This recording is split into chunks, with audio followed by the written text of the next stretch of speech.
Graças e paz, família Aba, tudo bem com vocês? Bom, hoje a gente está aqui para mais um bate-papo.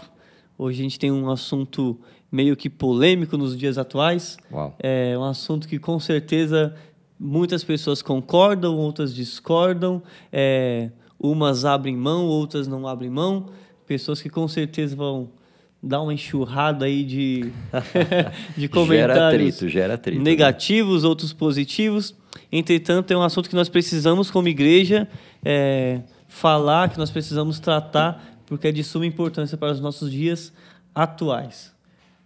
Lembrando que nós queremos falar também um pouco na visão da Aba, não é? Exatamente. Na visão Tudo da que nossa nós igreja. trazemos aqui é referente... Claro que biblicamente, mas como nós entendemos, não é? Não Exatamente. Como a gente quer, mas como nós entendemos, biblicamente falando. Exatamente. Está aqui o pastor Isso João aí. Rogério. Graças a paz. E aí, pessoal? Tudo bem com vocês? Estão felizes? Eu estou feliz. Fica aí com a gente. Então, hoje a gente vai falar sobre dízimos e ofertas e a gente vai começar falando sobre dinheiro. Acho que a pergunta que deveríamos fazer logo de início é por quê? O porquê Jesus, a Bíblia, ela fala tanto desse assunto. Eu dei uma estudada aqui, a Bíblia fala sobre dinheiro 1566 vezes. No Sermão do Monte existem 28 versículos que falam sobre dinheiro ou riquezas. Existem 13 parábolas em que Jesus está nos ensinando e ele coloca o dinheiro ou a riqueza dentro dessas parábolas, né? Então, logo nota-se que o dinheiro ele tem muita importância, é muito importante a gente colocar o dinheiro no lugar certo. Sim, com certeza. O ruim, o que traz o pecado, o que causa muitas vezes pecado na vida da gente é o amor ao dinheiro, né? Exatamente. É como a própria palavra diz, é o apego ao dinheiro, é você amar mais o dinheiro do que qualquer outra coisa, né? Se você tem posses, é rico, não sei, vamos dizer assim, então você acaba que gerando um amor pelo dinheiro e coloca o dinheiro acima de todas as coisas e às vezes até mesmo acima de Deus. Então, é pecado ser rico? É pecado ter dinheiro? Não, não é pecado. O pecado é você amar o dinheiro. Então, é como diz a palavra, que o amor do dinheiro é a raiz de todo mal, né? Eu vi um pastor esses dias falando que, referente a isso também, referente a mamão, referente ao dinheiro, ele disse que se nós repreendemos o nosso filho mais quando ele quebra alguma coisa dentro da nossa casa do que quando ele é rebelde, mamão está no nosso topo de lista de prioridade. Uau, é isso aí. Então, mamão dinheiro é riqueza, né? Mamão é riqueza, o dinheiro, cara, abrange tudo. Abrange tudo. A gente vai ver em Mateus, como o pastor falou, que o dinheiro ele é tratado como divindade. O próprio Cristo, o próprio Jesus ensinando ali no Sermão do Monte, ele trata o dinheiro como divindade. E você vai ver em algumas traduções, mamon, a riqueza, né? Deus tratando a riqueza como divindade, tanto que é escrito com letra maiúscula, né?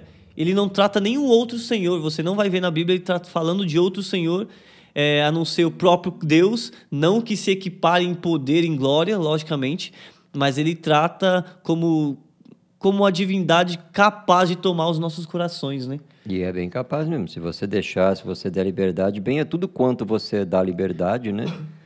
Tudo quanto você abre a porta, com certeza...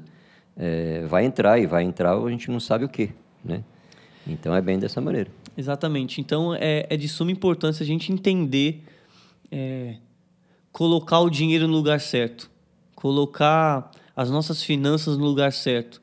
Então a gente vai falar de dízimo, o que era o dízimo no Velho Testamento, para que a gente chegue no Novo Testamento, se nós devemos ainda dizimar, se nós não devemos mais dizimar. O dízimo ele acaba na graça, ele era só para o tempo da lei, então a gente vai tentar responder algumas dessas perguntas para vocês, para que a gente sane essas dúvidas e tenha um coração voluntário, um coração de generosidade. Coração generoso, né? Voltado para as coisas de Deus, né? Exatamente. Então, o que era o dízimo no Velho Testamento? De onde saiu? De onde surgiu o dízimo? O que come? De onde vem? A gente tem uma percepção lá do começo com Abraão, né? O próprio Abraão já dizimava, né? Mas trazendo aí para nós uma raiz, ele vem da palavra hebraica ma'aser. ou maaser, que significa literalmente décima parte. Né? 10%. Maaser, 10%, décima parte. Então, naquele tempo, os israelitas eram obrigados a dizimar. Sim, era lei, né?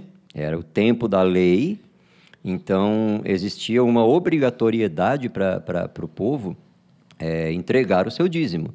E o dízimo, naquela época, não se valia somente de dinheiro, né? Até porque era bem escasso a forma de moeda daquele tempo. Eram trocas, né? Então, eles faziam mais a décima parte daquilo que eles tinham, né? Da lavoura, do gado, do fruto do que cada um fazia, trabalhava, era ofertado ali, era tirada a décima parte para o serviço sacerdotal, para o serviço da igreja, né? Isso nós já estamos falando de uma obrigatoriedade que é instituída pela lei mosaica, né? É o que nós estamos abrangendo aqui. Então, o dízimo, ele era uma forma de sacrifício, uma forma de adoração a Deus, uma forma de suprir as necessidades da casa do Senhor, uma forma de suprir as necessidades dos sacerdotes, ali, dos levitas, né, os cantores, que não tinham renda, né? Isso. Eles literalmente gastavam as suas vidas no templo, na administração do templo, no cuidado das pessoas. Então, as pessoas, em forma de gratidão por tudo que eles faziam e por uma lei instituída pelo próprio Deus, eles levavam seus dízimos, levavam 10% de tudo que eles colhiam, de tudo que eles tinham, né? Para que suprisse a necessidade deles também, e a necessidade do povo, de muitos que eram pobres, né? Era uma forma de agradecimento também, uma forma de gratidão, né? Exato. Além de existir a generosidade já naquele tempo, era uma forma de gratidão a Deus por aquilo que ele fazia, né? Por aquilo que Deus estava dando, entregando, e também era uma forma de adoração, uma forma de louvor também, né? Sim. O dízimo naquele tempo, né? Então, o dízimo, ele vem daí. Ele começa lá com Abraão, talvez tenha começado antes, a gente não tem alguns relatos na Bíblia, mas ele vai começar aí e agora é instituído como lei a partir de Moisés, e as pessoas, eles traziam, sim, a 10ª parte de tudo que eles ganhavam. E agora a gente chega no tempo da graça, e a pergunta que sempre é feita, mas e aí, mas a lei não foi cumprida por Cristo, então nós devemos ainda dar 10%, nós devemos ainda dizimar, não era só para o tempo da lei, nós vivemos a graça, então Cristo, ele cumpriu todo o cerimonial, ele cumpriu todas essas coisas, então logo nós não precisamos dizimar. É isso que a Bíblia relata? Uau! Lá em Mateus 5, 17, 18, né? Justamente vai falar sobre isso, né? Cuidais que vim para abolir a lei. Não, eu não vim abolir a lei, eu vim cumpri-la. Jesus mesmo disse dessa forma, né? Eu vim para cumprir a lei. Sim. Então, nós entendemos que uma vez que Jesus cumpriu a lei, poxa, eu devo dar mais do que o dízimo. Exatamente. O dízimo não se limita, então, aos 10%. Uma vez que Jesus cumpriu a lei, então eu não devo mais ficar nos 10%. Eu devo entender que, pela graça salvadora, por Jesus ter se dado por inteiro, ele não se deu só em 10%, ele se deu por inteiro, ele se entregou por inteiro. Então, eu entendo que nós devemos dar hoje mais do que os 10%. Né? Exatamente. Hoje, se a gente vai falar, cara, você deve dar o dízimo, aí a gente vai falar para você, entenda, não, você não deve dar o dízimo. Por quê? Porque sim, o dízimo, ele foi abolido, ele foi cumprido na lei, cumprido na graça. Só que existe uma continuidade disso. Sim. Deus, ele não abole a generosidade. Apesar de ele ter cumprido o cerimonial, os cristãos, os filhos de Deus, eles ainda continuam sendo generosos. A gente vai ver isso em várias passagens no Atos Novo mesmo, Testamento, né? Em Atos, a Atos igreja mesmo, de Atos. 2, 4, Atos dos Apóstolos fala muito sobre isso, e tanto é que eles davam mais do que o dízimo, né? Não davam somente a 10ª parte. Tem muitos ali que entregavam até tudo que tinham. Sim. Vendiam propriedades e entregavam como oferta, como para a casa do Senhor, para mantimento. Exatamente. Um dos mais conhecidos textos bíblicos é 2 Coríntios 8, 9, onde Paulo está ensinando, ele está trazendo o dever do povo de Cristo, né? O dever da igreja em contribuir, em ser generoso. Ele vai falar da igreja que, cara, esse povo, ele estava passando por uma escassez tremenda, por uma dificuldade tremenda, e eles imploraram. Paulo vai dizer que eles imploraram pelo privilégio que eles queriam ter de poder contribuir na casa do Senhor. Contribuir, é. Mesmo tendo tão pouco, mesmo não tendo para eles se sacrificaram para que eles pudessem contribuir. Aos Filipenses fala muito isso também, né? Sim. A carta aos Filipenses, eles alimentavam Paulo e as viagens missionárias, né? Então, Paulo ele foi muito grato à igreja de Filipe, porque mesmo passando tanta necessidade, eles faziam questão de dar até mais do que os 10%, que é o dízimo, né? Eles ofertavam até mais do que isso. Então, era um coração generoso, um coração voluntário, um coração entregue, um coração convertido. Exatamente. Coração de filho, né? De filho. Um coração que entendeu que é filho, um coração que entendeu que está na mesa e a vontade do Pai entendeu a graça e a salvação. Exato. Ele entendeu que a vontade do Pai é que a mesa esteja cheia de filhos. E se eu sou filho, a vontade é fazer o que meu Pai quer que eu faça. Justamente. É cumprir a vontade do meu Pai. Então, a generosidade, ela supera a lei. A graça, ela supera a lei. Onde abundou a graça, superabundou. Onde abundou o pecado. Porque pecado superabundou a graça. Superabundou a graça. Então, Jesus, no Sermão do Monte, ele vai nos ensinar que a nossa justiça não excede a justiça dos fariseus. E ele, nesse sermão, ele traz que os fariseus, eles davam do cominho, davam de tudo, 10% eles davam de tudo. Então, se a nossa justiça, nós que nascemos de novo, através do Espírito, através de Cristo, se a nossa justiça não se o nosso entendimento, o nosso conhecimento, a nossa gratidão, generosidade, o nosso amor, né, não excede... Porque os fariseus eram hipócritas, né? Exatamente. Faziam para se aparecer, né? Então, a gente fica como eles ou até pior do que eles ainda. Exatamente. Porque agora a gente conhece a verdade, né? Eles estavam cegos, eles tinham... as escamas dos nossos olhos foram caídas, né? E agora a gente começa a enxergar segundo os olhos do próprio Deus. Então, a generosidade é basicamente isso. Você não se limitar, nós não se limitamos mais a 10%. Sim, justamente. Nós não se limitamos ao que uma lei nos diz para fazer. Cara, eu tenho 100%, então eu dou 10%, os meus outros 90% eu faço dele o que quiser. Eu não devo satisfação dos 90% para Deus, eu devo satisfação dos 10%. Eu entrego na igreja, a igreja faz o que bem quiser com ela, e os 90% eu esbanjo, gasto. Vou fazer dele o que bem entender. Exatamente. Existem pessoas que creem, existem pessoas que pregam até em cima do púlpito, que pessoas que não conhecem a Cristo, pessoas que ainda não nasceram de novo, dão 10% daquilo que ganham e são abençoadas. E, na verdade, isso é uma grande mentira, porque eles tiram 10% daquilo que eles têm, mas os outros 90% eles gastam com promiscuidade, gastam com prostituição, com bebidas e tudo mais. E, cara, e eles acham que estão fazendo o que é correto, exatamente, porque estão tirando os 10%. E tem deles que ainda não é nada e dá para a igreja cristã. Exatamente, porque tem muita pessoa, tem muita gente que acha que prosperidade foi nos ensinado, tem muita gente ensinando que prosperidade é ter muito dinheiro. E tem muita gente que tem muito dinheiro e não é próspera. Justamente. E tem gente que tem pouco, mas é próspera. E vive numa prosperidade tremenda. Não falta nada, né? É o que ocorre com essas pessoas. Elas podem... O dinheiro delas podem aumentar, as fazendas delas podem crescer, mas isso não quer dizer que elas são prósperas. Isso quer dizer que elas estão crescendo nesse quesito. Mas prosperidade não é ter dinheiro, prosperidade é ter Cristo. Justamente. Prosperidade é ter abundância em todos os seus caminhos, é ser bem-sucedido financeiramente, é ter um casamento bem-sucedido, é ter os seus filhos bem-sucedidos, criados na casa do Senhor, é ter uma aliança com Deus, é ter um relacionamento íntimo com Deus. Isso é prosperidade. Você viver uma vida de paz, né? Uma vida de tranquilidade, né? Isso aí é a prosperidade maior que principalmente o cristão pode ter, né? Exatamente.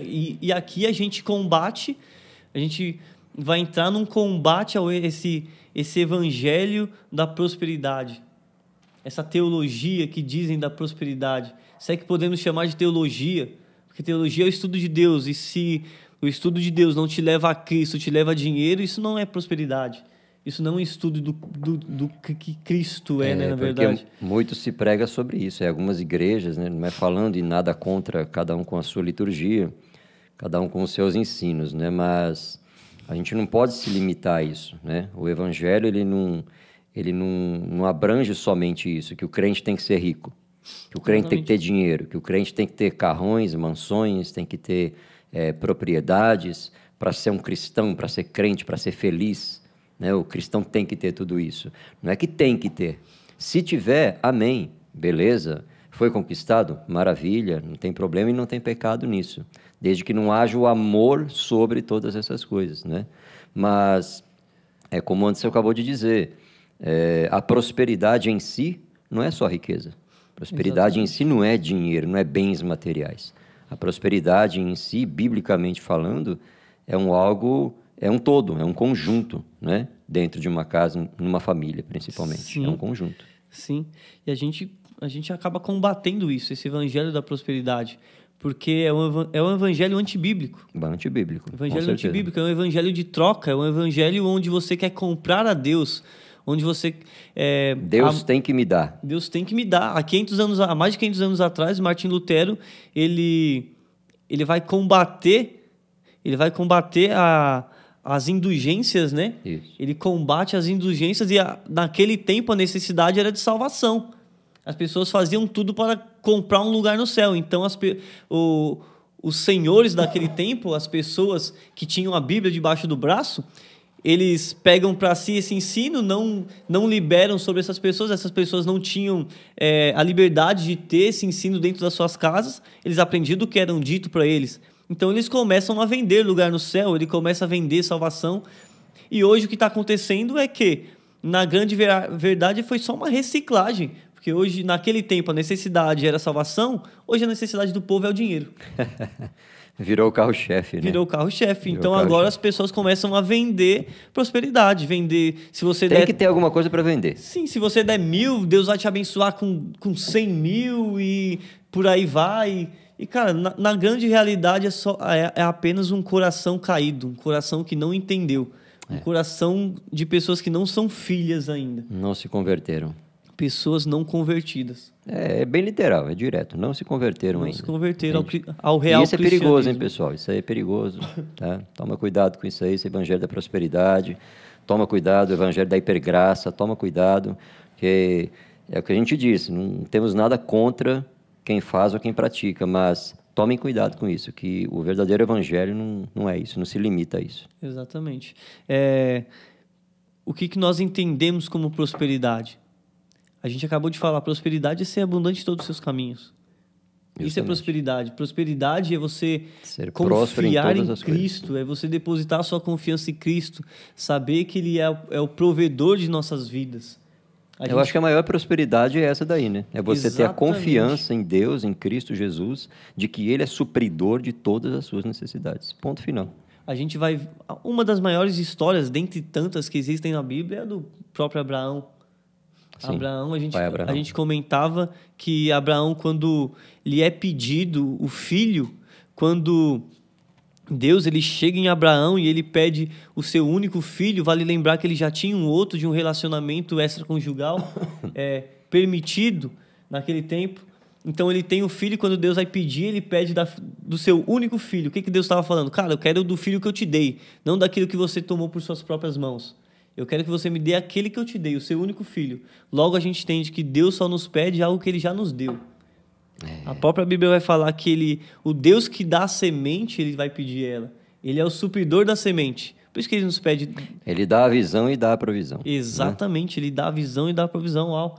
Então agora, quando Ele pede o filho para Abraão, a gente conversava da magnitude que existe nisso, porque naquele tempo, né, pastor, quem daria sequência, quem daria continuidade à prole, quem daria continuidade aos bens, aos tesouros daquele pai, daquela família, eram os filhos. Justamente. Quem cuidaria daquele pai na velhice seria o filho. Não era só a herança, né? Seria o legado que vai ficando. Exatamente, né? Quem daria continuidade em tudo isso. Então, quando Abraão, ele leva o seu filho, ele sobe com o seu filho para sacrificá-lo a Deus, ele não está sacrificando só o seu filho, não só é uma palavra entre aspas, porque sacrificar o filho já é muito. Já é muita coisa. Já é Quem muita sacrificaria coisa. o filho hoje? Quem sacrificaria o filho? Cara, Meu Deus. Deus não nos prove nisso, como Amém. o pastor falou Sempre. numa última vez, uma outra oportunidade. Então, o que Abraão estava dando para Deus? Estava colocando nos pés de Deus o seu filho, o passado da promessa, o presente que era o filho, e estava colocando aos pés de Cristo o seu futuro.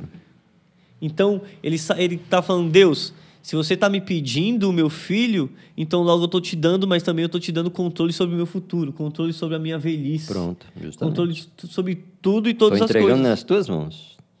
Estou crendo que o Senhor toma conta de tudo. Como supridor de tudo. É isso aí. Como supridor de tudo. Quando ele promete para Abraão uma terra que manava leite e mel, e a gente vai ver, acho que Jesus está me ligando aqui, tem uma terra que manda leite e mel, e se você for pesquisar no Google, era uma terra que, cara, você não conseguia enxergar nada ali, você não consegue enxergar nada. Nada além de nada. Um terreno pedregoso, um terreno que você olha e você fica falando, não vai brotar nada daqui, a gente vai plantar e não vai colher nada.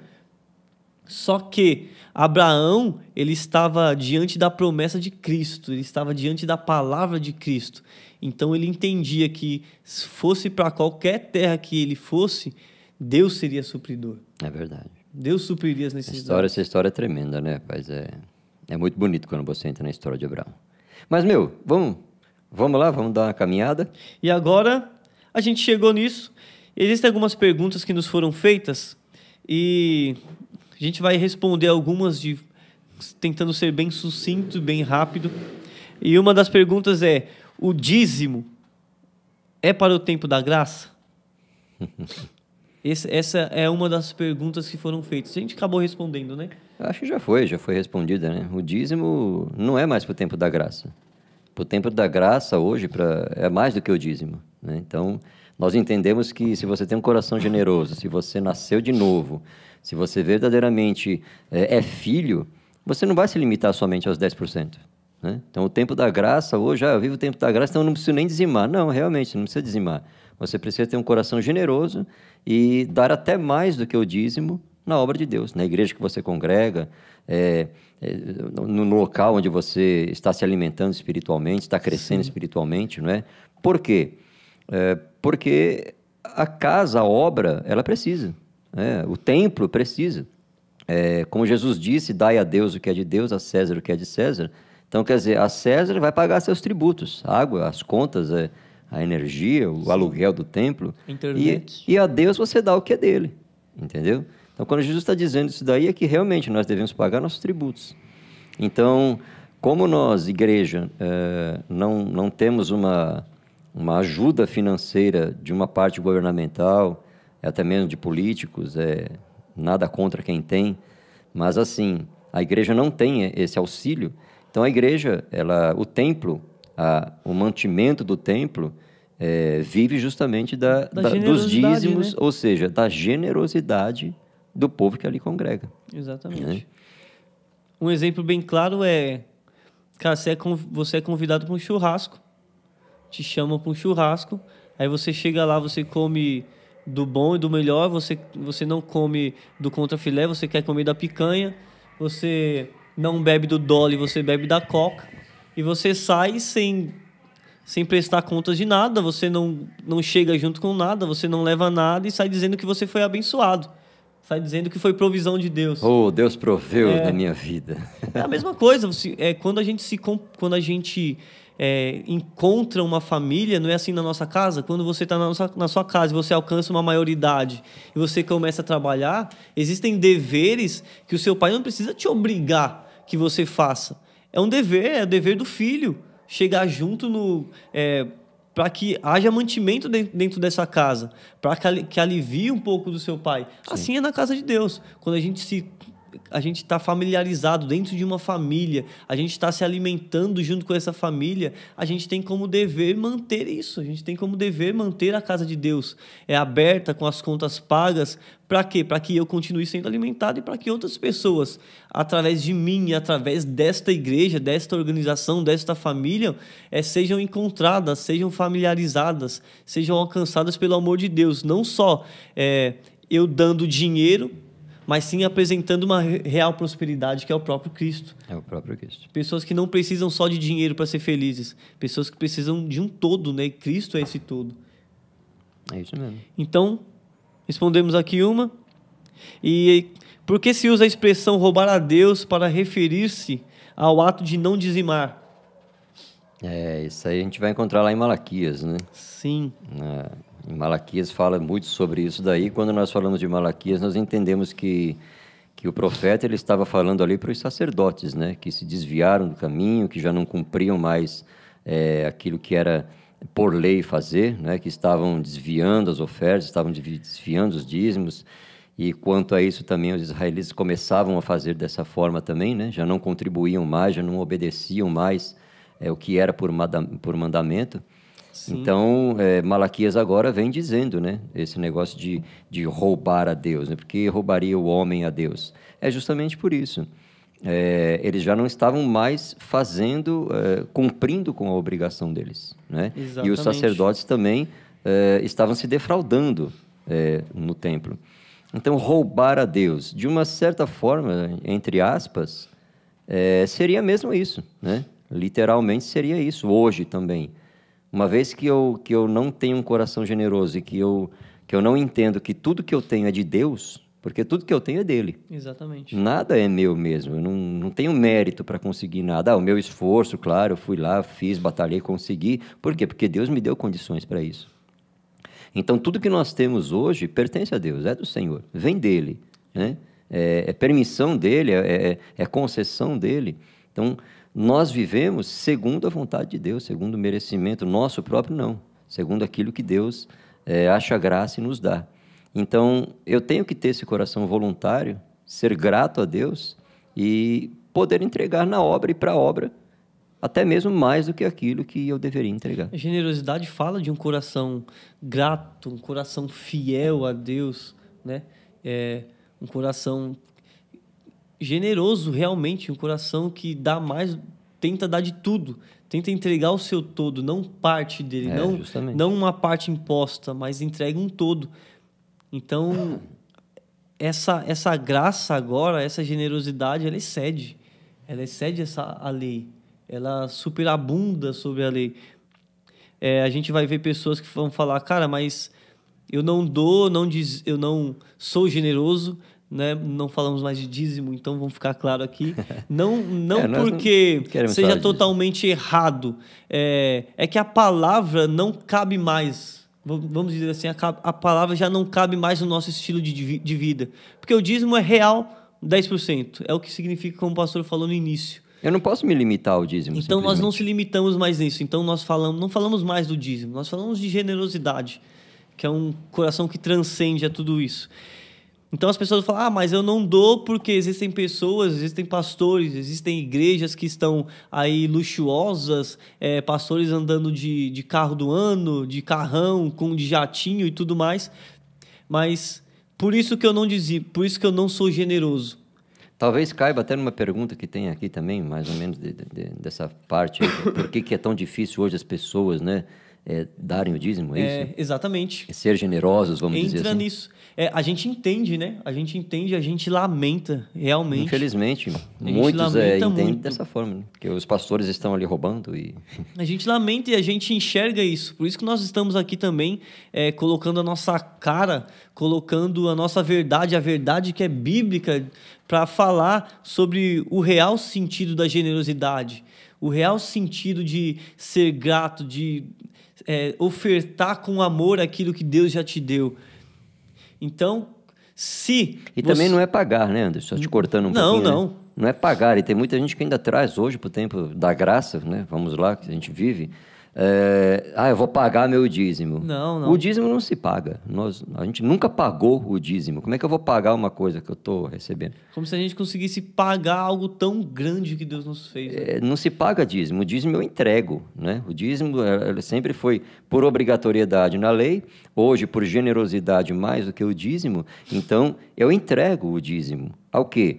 Ao pastor, ao tesoureiro, para que seja feito o quê? O mantimento da obra. E ali, o que vai ser feito, gente? Não sei, não tem muito a ver. Se você concorda no lugar que você está ali fazendo a sua parte, sendo generoso, beleza. Uma vez que você não concorda mais com aquilo, que sabe de alguma coisa, que existe alguma obstrução, o que nós indicamos? Sai fora. Exatamente. Chega no seu pastor. Literal, sai fora, conversa. No seu líder, né? Conversa, olha, estou vendo que está acontecendo assim, assim, assim, e aí, o que a gente pode fazer? Ah, não, porque está falando, então, cara, eu não concordo.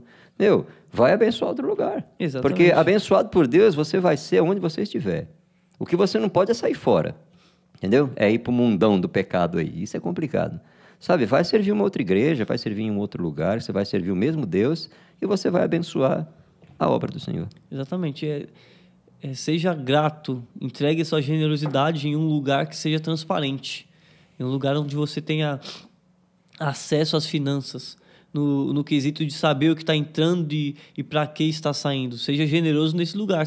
Como o pastor falou, se você acha que essa igreja não está gerenciando direito a generosidade dos santos daquela casa, cara, vai ser generoso em outro canto. Mas não deixe de ser generoso. Você está pesando para você, né? Exatamente. Tem muitos locais que precisam aí da tua generosidade. Não deixe de ser generoso. Qual a finalidade do dízimo e oferta? Nós falamos aqui. Qual a finalidade colocando no nosso tempo agora? Qual a gente falou bastante de dízimo, né? Da generosidade? A gente falou bastante de dízimo, né? Então, como hoje na Igreja Aba, nós não falamos mais em dízimo e oferta. É o que nós estamos propondo aqui. Nós falamos sobre generosidade. Então, Exato. Abrange o dízimo e abrange a oferta.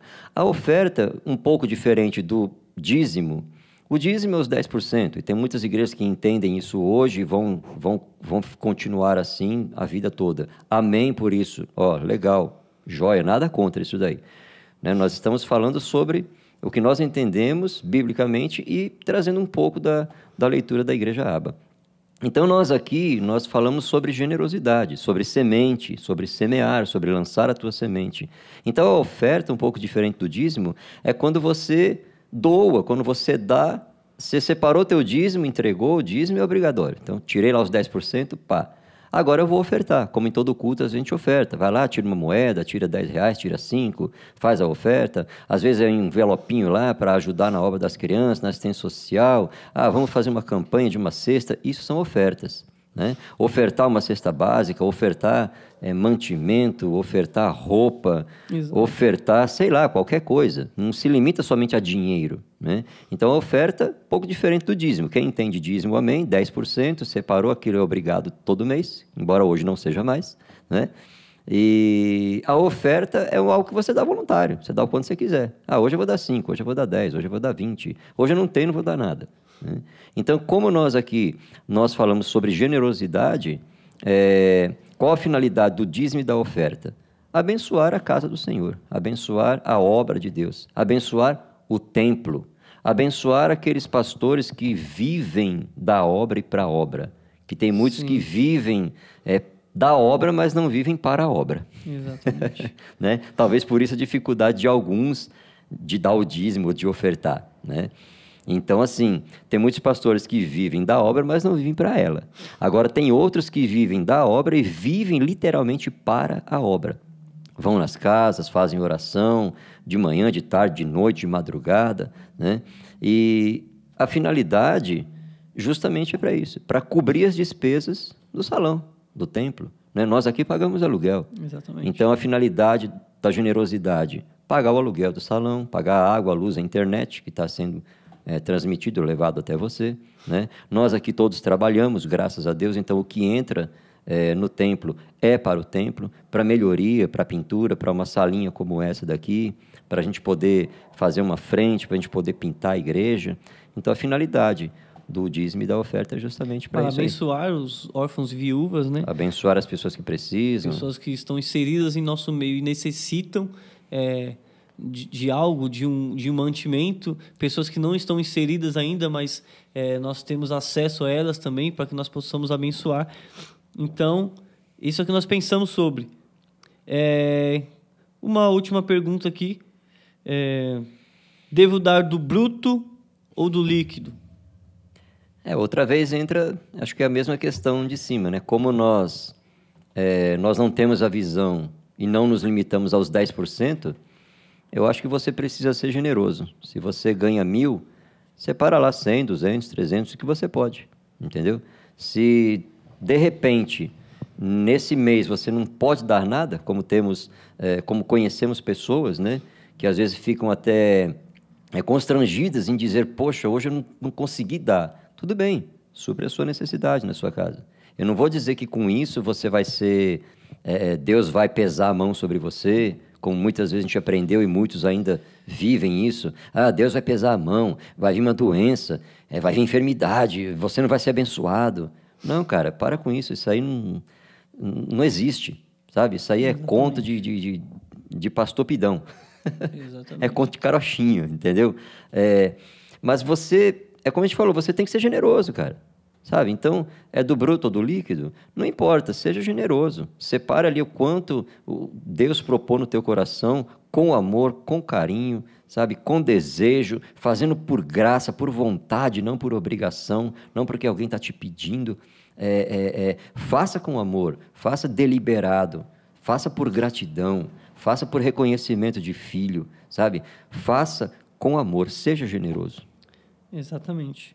O próprio apóstolo está pregando aqui, ensinando em Coríntios, ele vai falar que, cara, existem momentos em que você vai ser abençoado, mas existem momentos que você vai ser o abençoador. Então, nós precisamos entender esses momentos. Mas existem momentos em que você vai ser abençoado pela igreja, talvez não com dinheiro, mas você vai ser abençoado com uma cesta básica. Com outra coisa, qualquer. Você vai ser abençoado com tantas outras coisas. E agora existe um momento em que você vai ser o abençoador, vai ser o momento que você vai trazer a sua cesta básica, vai trazer a sua generosidade para que outras pessoas sejam mantidas por ela. Então nós precisamos entender que, como família, esse é o nosso dever. Esse também é um dos nossos deveres. Cuidar da nossa parte espiritual, mas também cuidar do templo como um todo. Cuidar para que as pessoas consigam acessar esse mundo espiritual, as pessoas consigam acessar a espiritualidade através de Cristo, né? Justamente. É isso mesmo. Então, bom, basicamente isso. A gente espera ter sanado as suas dúvidas. A gente espera ter sido compreendido por vocês. Esperamos que vocês tenham entendido o que queríamos propor aqui. Como a gente falou, é um pouquinho da nossa visão, da visão da Igreja Aba, trazendo para vocês aí, dentro da Bíblia, né? O que nós entendemos biblicamente. Exatamente. Tá bom? Vale lembrar que essa não é uma visão exclusiva, não desceu um anjo aqui do céu e falou uma coisa que não contou para ninguém mais. Não. Não é uma visão que o anjo só contou para a gente, é totalmente exclusiva e nós achamos algo bem no fundo do contexto. Não é sobre isso. Existem muitas outras igrejas ao qual nós temos como referências que tratam as ofertas com esse teor, que tratam agora desse quesito como generosidade. É algo que a gente entende como bíblico, que a gente estudou, que a gente meditou, que a gente se debruçou sobre, e nós somos alcançados por essa verdade. Então, é essa verdade que nós queremos passar para vocês, que o dízimo, sim, ele foi abolido através de Cristo, mas a generosidade ela é continuista, ela continua. Os irmãos nunca deixaram de ser generosos. E a própria palavra vai falar que no final de todas as coisas vai existir um tempo em que nós não poderemos comprar. Nós, como filhos de Deus, não poderíamos comprar, mas nós nunca vamos deixar de ser generosos. Nós sempre poderemos contribuir com o nosso irmão. Apesar de não podermos comprar, nós poderemos dar, abençoar e ser abençoados. Justamente. E não se limita também somente a uma troca, né? Talvez as pessoas podem pensar, eu vou trocar, vamos trocar esse copo por esse, ou vamos trocar uma farinha por um açúcar, não. Exatamente. É você chegar e ver a necessidade do teu irmão e falar, ó, eu vou te dar isso daqui, ó, toma, eu não preciso desse, eu vou te dar. Amanhã você pode estar precisando de uma outra coisa que vai voltar aquilo para você naquilo que você precisa. Exatamente. Sabe? Então, cara, acho um coração generoso é isso, é o que a gente entende. É abençoar e ser abençoado. Tentar trazer para vocês só um pouquinho, né? Falando outra vez da Igreja Aba, tá bom? Se você quer nos conhecer, nós estamos aqui na rua Ataúfo Alves, número 120. É uma esquininha, uma porta pequena, mas o salão é bem amplo. Ele acolhe você, ele acolhe a sua família.